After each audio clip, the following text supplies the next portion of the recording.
Good morning, my friends. It's early Thursday morning. I was doing some thinking and I wanted to talk, see what you guys thought.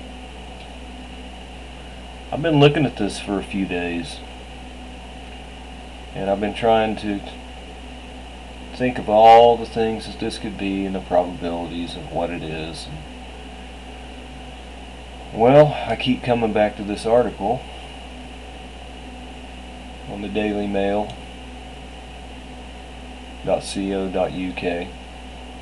Mail Online. And when I read the article, you can't believe everything you read, but blazing with the fury of a mini-sun, a suspected meteor streaked across the sky over the city of Cusco in Peru. About 2 p.m., whenever that happened that day, and astonished residents watched as these so-called impressive natural phenomena eventually disappeared over the horizon. They couldn't see it anymore. So it was broadcast on local TV just hours afterwards. And then we started seeing what we were allowed to see with what we have now. Experts, whoever the experts are, that's a very vague experts, believe it may have caused forest fires to the south of the city, which have been ravaged by drought. So it's already really super dry, like it is here where I live. Local officials and the National Police are both trying to determine where it may have landed, and are talking to the farmers. The meteorite fell. Okay, fell in the south of the imperial city, between the districts of San Sebastian and San Geronimo. So they just told me where it may have landed, and then they said the meteorite fell in the south, blah blah blah, and described. Okay, and then Cusco is the gateway to the Inca citadel of Machu Picchu. Okay, there's history all in there, and there it is, a different picture of it flying through the air. And then there is your Cusco, home of the Inca citadel, Machu Picchu. So, I keep coming back and thinking about if that were real, and that really had something to do with starting the dry land on fire, because it does look like it's streaming something.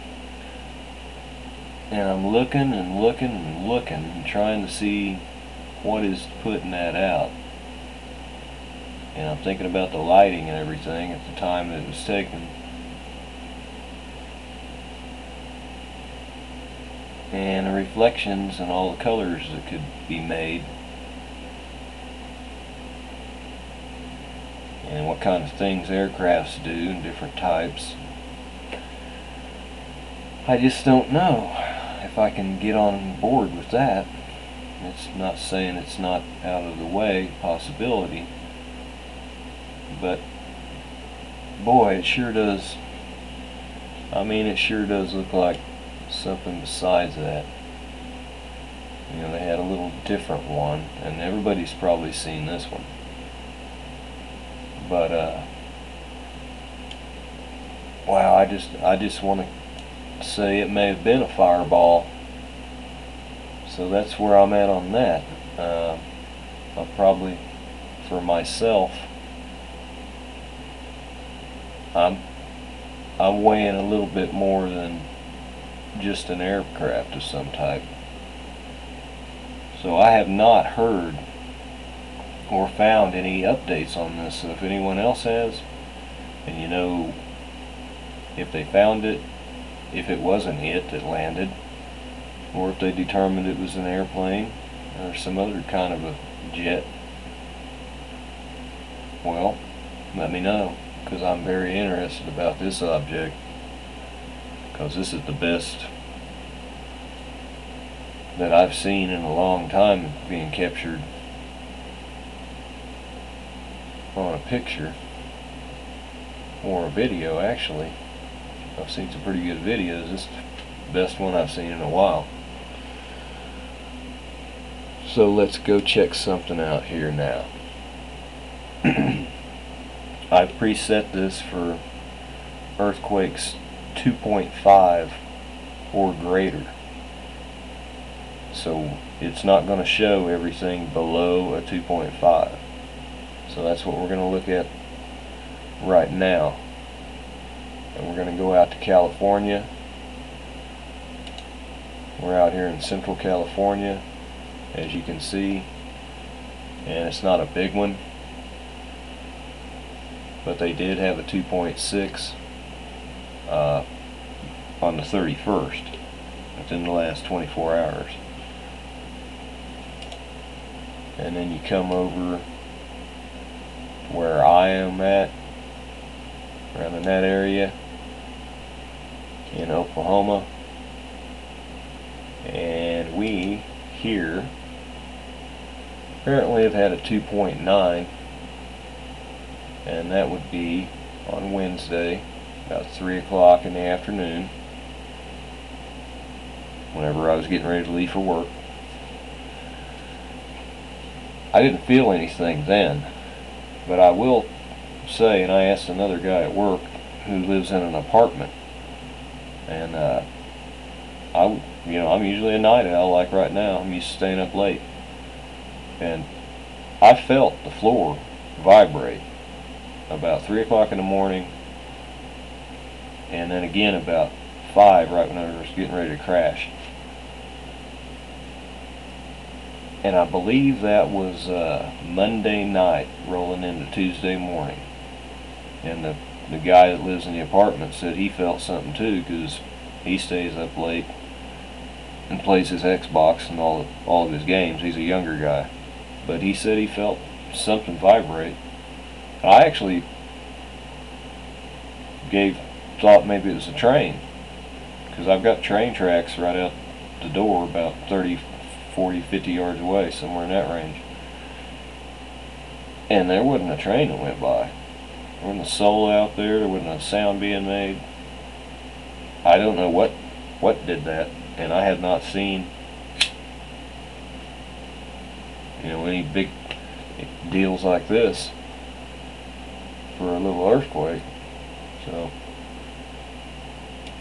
it was an interesting feeling, because I had my foot propped up against where the computer is located on my workbench here, and it vibrated, and I felt it.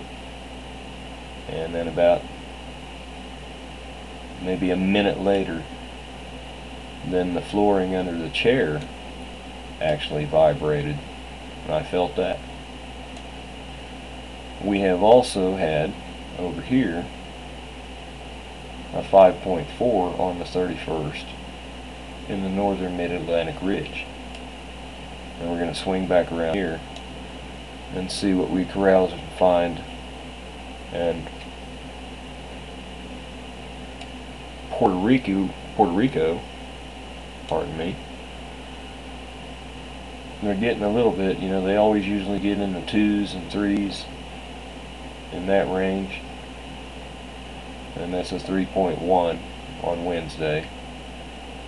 And then there's another 3.4 over here on Wednesday. And then there's a 2.8. So they're little ones within the last day.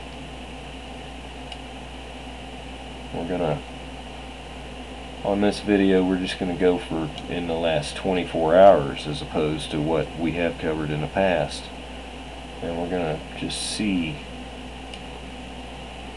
the pattern of where and how much.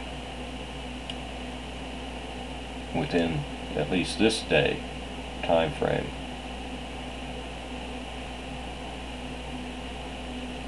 And this big hunk of stuff over here, boy, they always seem to be pretty stable. And every time I look at them, they just seem solid as rock at the moment. They get just a few here and there that's not big, real big. And you can see they're not doing anything over here within the last day. And this is 24 hours from what time it is for me while I'm making this, of course. But this is just what we'll see in this one day, where is going on what. And then right there, there's a 4.8 in the Carlsberg Ridge. So we've seen two of them in ridges in the middle of nowhere.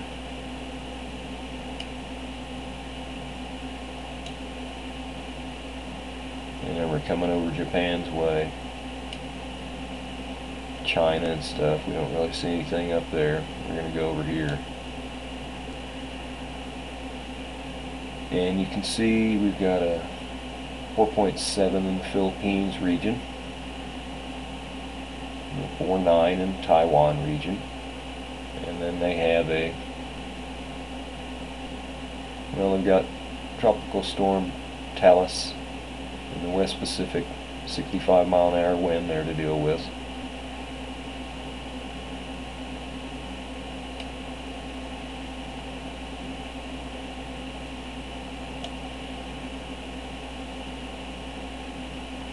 We come on down here and we get south of Sumbawa, Indonesia, and you get a 4.6. Swing it around and you see this little ridge area over here. We're getting some 5 action.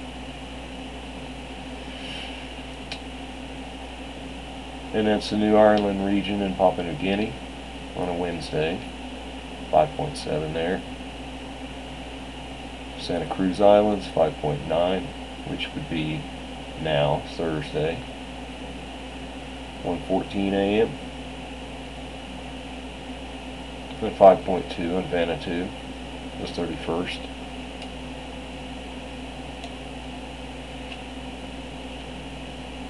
And a 5.2 south of the Fiji Islands on Wednesday the 31st.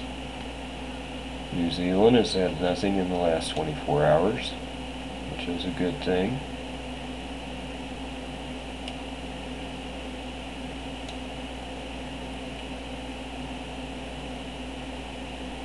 And we go around up here, and we will bring Hawaii around. They've got all kinds of stuff over here. My goodness. They've got volcano reports of activities. And this will be Wednesday, a 3.2.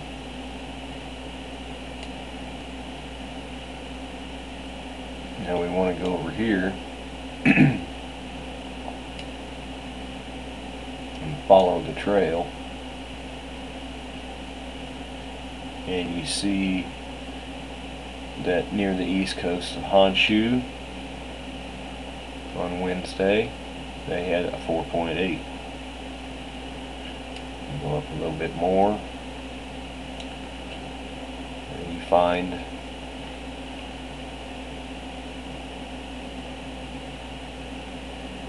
the Kuril Islands on Wednesday, 4.8 and a 4.7. And we swing over here towards Alaska.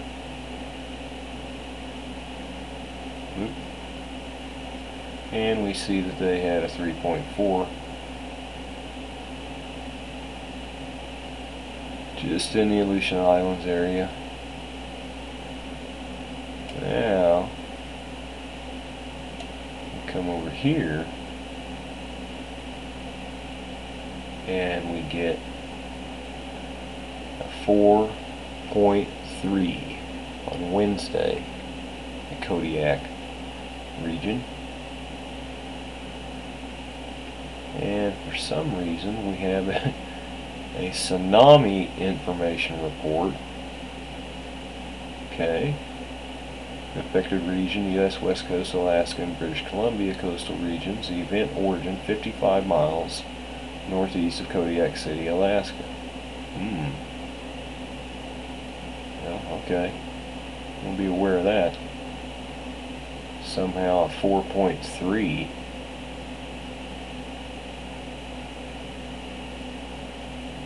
called for a tsunami information statement.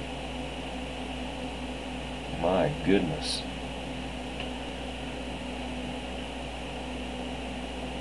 And of course you had 2.7 there on Wednesday also, and 2.5 here. And so we pretty well covered what looks like to be going on. You see there's no real super stuff at this time, which would be 4:58 a.m. 24 hours ago, 4:58 a.m. from then. And that is what has been going on. Now there's some other thing that I want to point out, and that is, while we're earthquaking, we're also catching some fire. These are hot spots. Some are active. That's what I set it for. This was in the past 12 to 24 hours. There are 59 incidents of active large fires. Fire active detection, 788 hotspots. So, it is hot. Very hot. And I'm here right almost where this is at. You know, I need to see a report exactly where this thing was at, because I haven't heard where that earthquake was. But it was 109 today, where I'm at. So the flame has, well, it was pretty bad. We had to laugh about it whenever we did get a brief cool down. Everybody was happy because it cooled down to about 98. You know, and we thought and we laughed about, my God, we're happy it's 98 now. And most people would be, you know, not liking it, like we're not liking 109 and above. So then I got curious, and I came here. And you remember all the stuff about, go to Google Sky and type in Mercury and find the box, you know, which is signifying that's Mercury. And then you change to infrared and you can see the dwarf. Well, I just figured you probably could, because anywhere that had a infrared and you could change it over, if one showed it, the other should show it too. That's the way I thought. So I came over here to skymap.org and I did the same thing. I typed in Mercury. I've already done this, so I know what it'll do. And it done the same thing. It brings up your little box with Mercury. And then I came over here and I just switched it to infrared. And then you do the same thing that you would over on Google Sky. And you just drag, because you know where it's at. It's just a different one that you're looking on.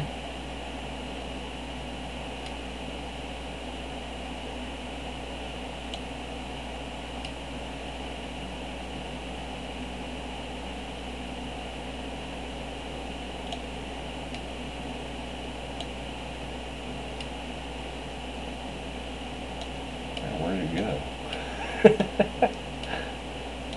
What did I do to it?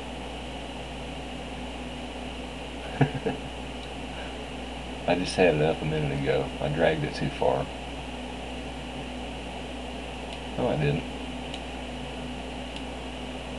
I didn't drag far enough. I'm not paying attention.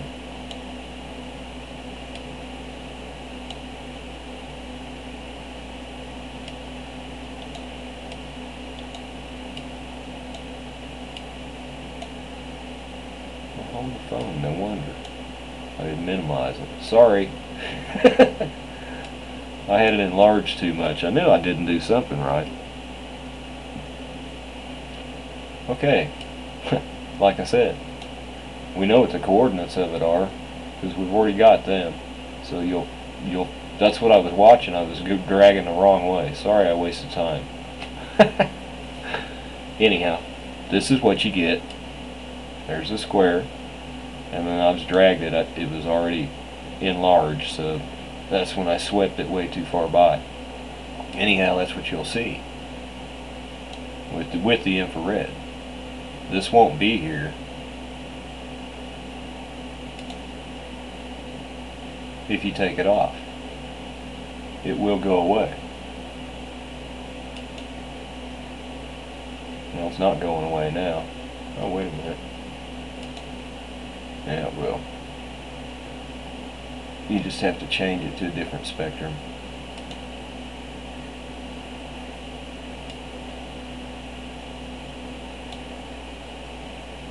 So you can blow this up and move it around and look at it and stuff, and compare it to what you see elsewhere.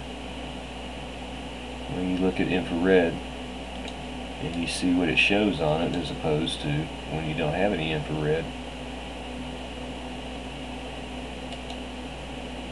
See? No infrared. And there's your X-ray.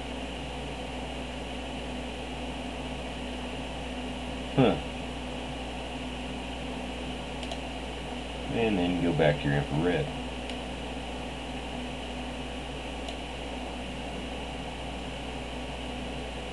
It just looks like a little dot on infrared.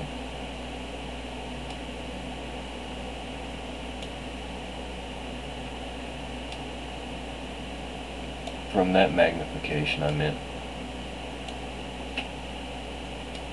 So there you go.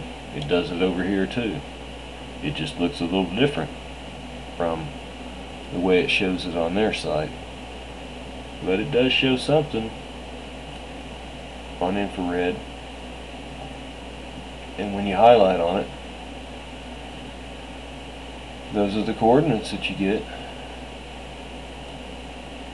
Somewhere around in here, it doesn't really, it's hard to center that crosshair to get information and stuff.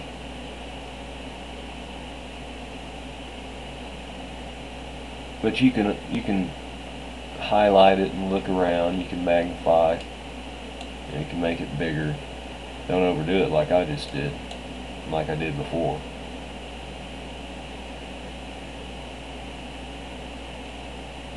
It's real touchy on that part. So what do you think of why does it show up on infrared versus no infrared? You agree that it's a dwarf if it's doing that? And that might explain why whatever that is turns out to be, but we can't see it with our eyes. At least not now we can't, supposedly.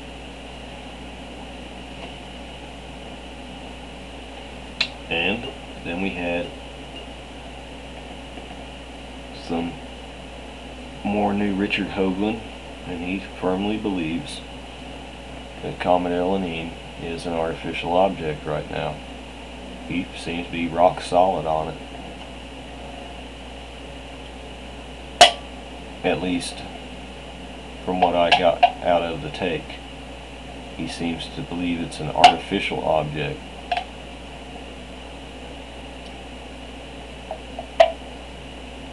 So we shall see whether it's artificial and what it is. We hit September now, so the next alignment, according to what we've talked about, would be the one we talked about on the 6th, I believe. But keep aware that there is one on the 6th, and we're rolling down the road, and we're coming up on the 11th is not far off. So we know to keep aware of what's going on around us, and what does it look like when we look up.